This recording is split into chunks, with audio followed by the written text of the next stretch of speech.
just went to space as the first woman from Mexico. My flight really truly was the catalyst for everything that I've done since. Since my flight, one of the most important things for me was developing a nonprofit called lancio. We aim to develop and create space-related training educational opportunities for students who are studying in Mexico. I have met with 2 Mexican students. We've been able to work on the development of this plan for aerospace and moving forward. I truly think that the work that we're doing is changing the country. You think you understand what it's like to live a day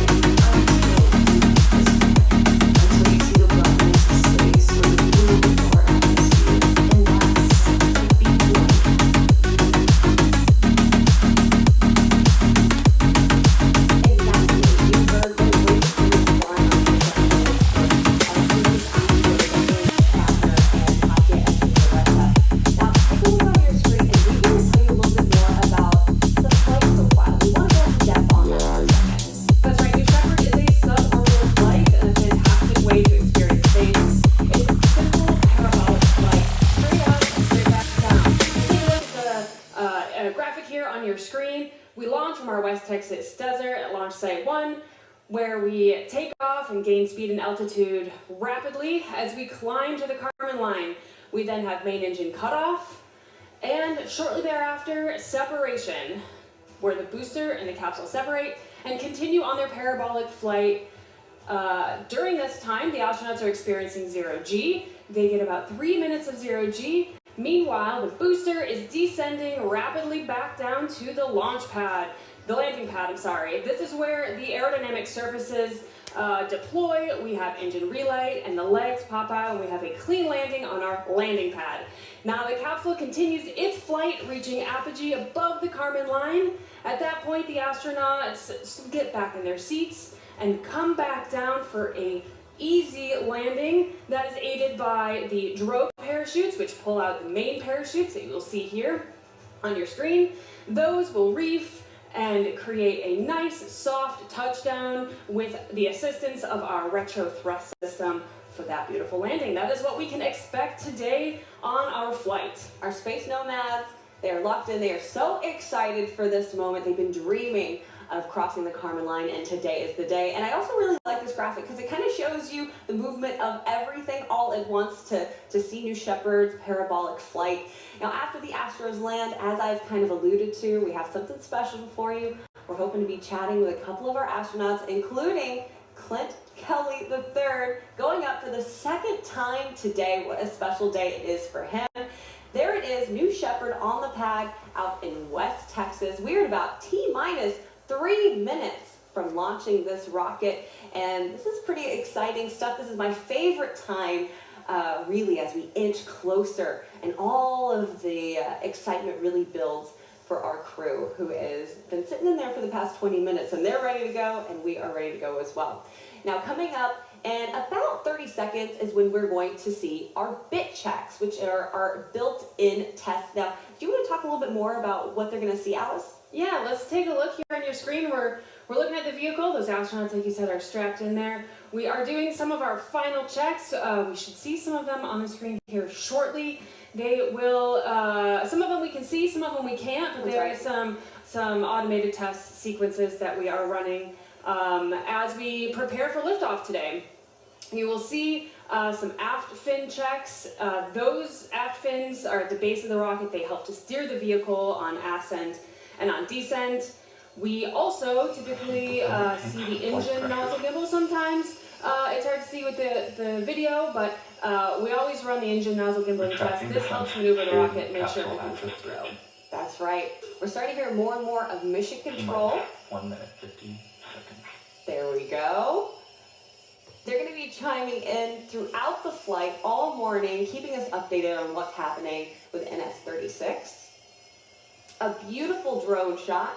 Cutting away there is the capsule. Looks like the gantry way has retracted. This is the moment, T-minus 1.5 minutes. Right now we're also keeping an eye on the pressure and temperatures in the propellant tanks. We know that both need to stay in the green zone of the variables. Executing aft bid test. Ooh. There you are. You can see the fins kind of at the bottom of the rocket, bottom of your screen. Vehicle is now on internal power. There you go. You can see the fins a little bit closer up there. Wiggle and then recenter. T-minus 40 All seconds. very normal. There you go. You can see the fins a little bit closer up there. Wiggle and then recenter. T-minus 40 All seconds. very normal. You can see right at the bottom with keen eye, the engine nozzle gimbal that I mentioned earlier. That's actually the first time I've been able to see it. Yeah, right at the bottom. That's really cool. Again, all very normal. Those are our built-in checks. We are inching closer, just under a minute to flight. Flight pressures.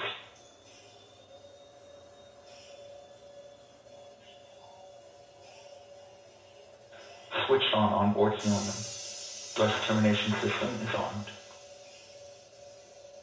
All right, at T-minus under 30 seconds, it is time to hand this off to mission control and launch this rocket. T-minus Godspeed, Space Nomads.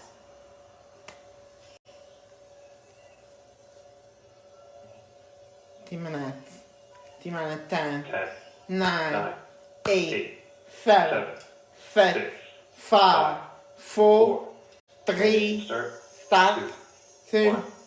1.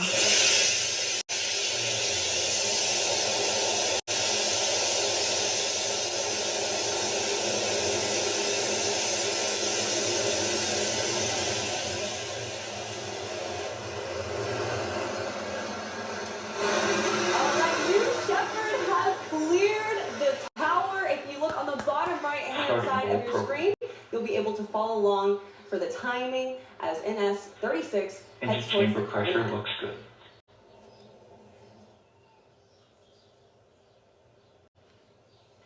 $10,000 feet and climbing.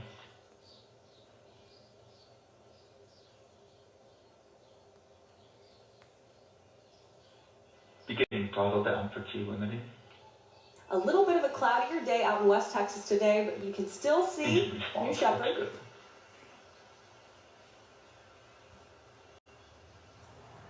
Rescue. Max Q, maximum dynamic pressure. On your screen there, you can see the telemetry on the left-hand Mach 1 side equals bar. supersonic. You can follow the flight trajectory today. At the bottom, you can watch the speed and the altitude climb. Engine back up to full throttle.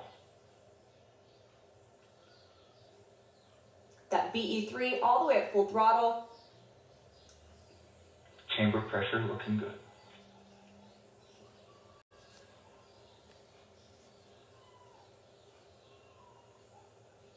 Passing 70,000 feet and climbing.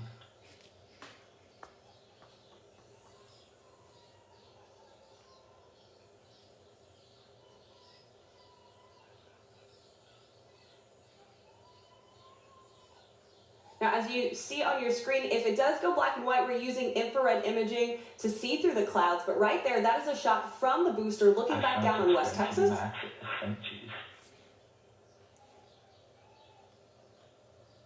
Beginning throttle down, stand by Nico. Stand by. Nico. Stand by, Nico. We hear some happy astronauts.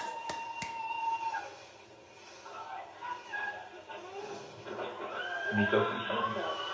And Nico is confirmed. That is main engine cut off. Stand by, separation. Stand by separation.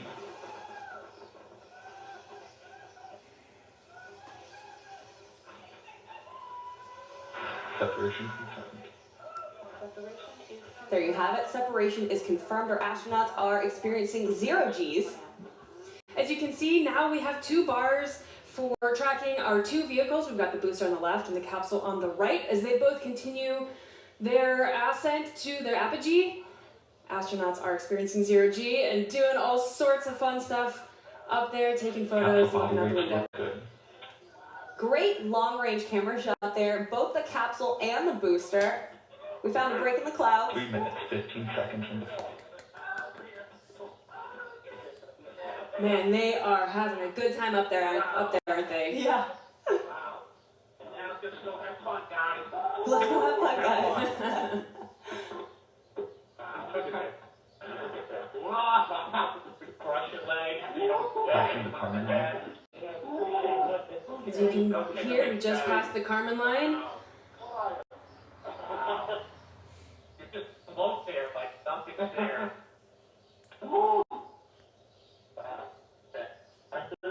Oh, I can repeat that. Wow, look at that. Look at that. Amazing. Looking out those big windows, amongst the biggest ever flown in space, larger than a 747 window. Gotta get a couple of selfies in there. Capsule has reached apogee 350,438 feet. Wow, you're staring down here. Apogee is reached, which means they are making their way back down towards West Texas. The booster will land first, about 2 miles from the launch site on our landing pad. 4 minutes, 30 seconds into flight.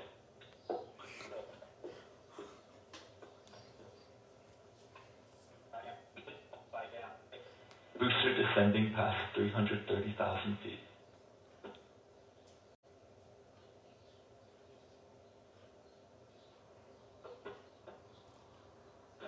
Now, those astronauts are probably making their way slowly back to their seat to get strapped in. Capsule body rate nominal. Yep, we just heard their 1 minute warning. That's right. We are T plus 5 minutes into NS 36, our 15th human flight. You're good. We're hearing a little bit from inside the capsule.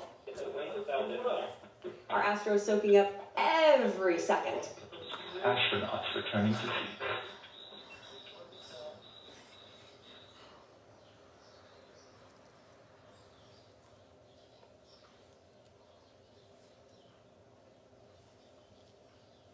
Booster descending nominal.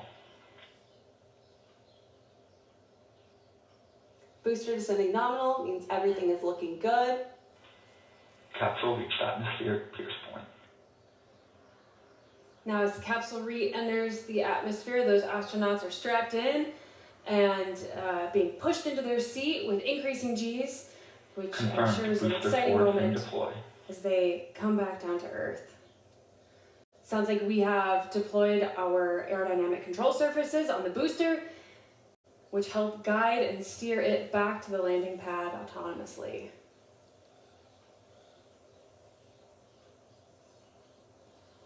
Astronauts experiencing max Gs.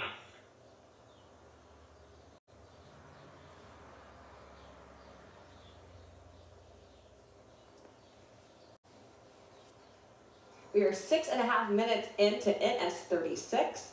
You're looking at a camera from New Shepard's booster back down to West Texas as it makes its way to the landing pad. A little bit of cloud cover today out in West Texas. Booster drag brakes deployed. Just about to hit 10,000 feet. Approaching engine restart.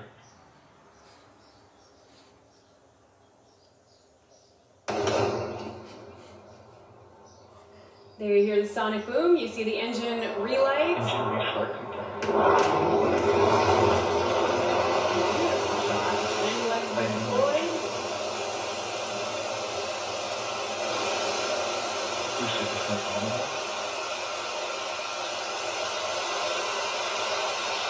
Booster touchdown. And we have booster touchdown. Great Welcome home, shot. New Shepard booster.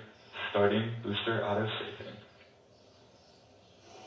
Always a sight to see, never gets old, always an incredible moment here. Landing that booster perfectly on our landing pad, getting ready to autosafe it, and shortly take it back to the barn. For our viewers who might be new here, what does auto-safing mean?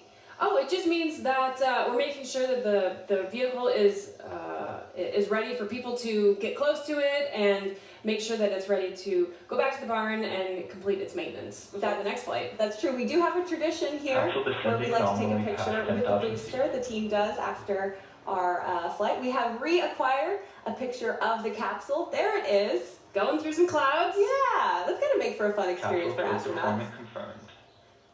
Drogues confirmed. The drogues pull out the main parachutes.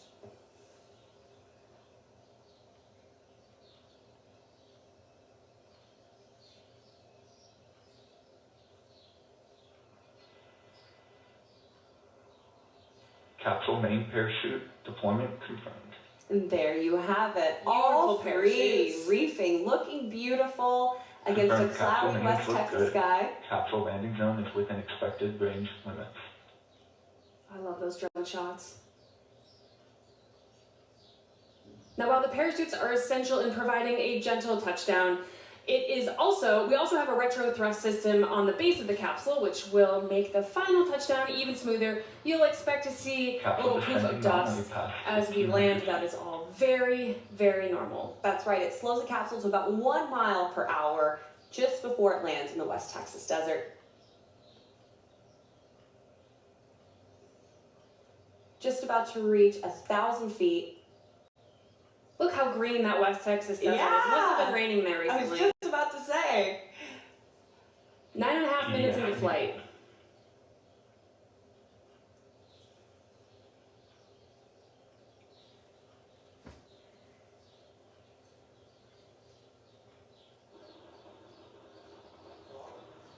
Wow.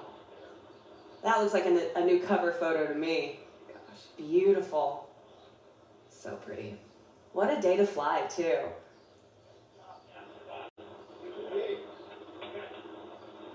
Getting a little audio from our astronauts. Stand by, touchdown. Approaching retro thrust. Stand by, touchdown.